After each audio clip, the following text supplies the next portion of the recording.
ជាទឹមអូនសុំកើតទៅជាត្រី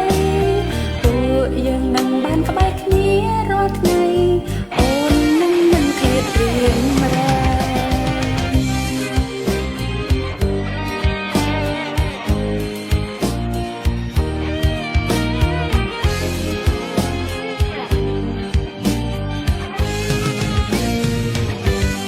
បើសិនអូនអាចប្រើវេទមន្តគ្រប់យ៉ាងបា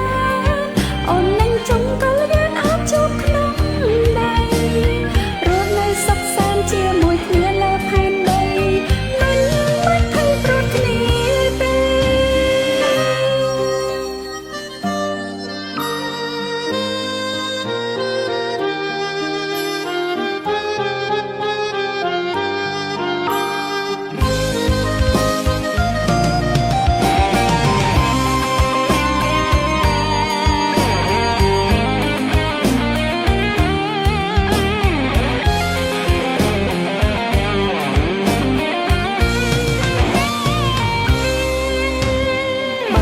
ជាតិក្រោយបងជា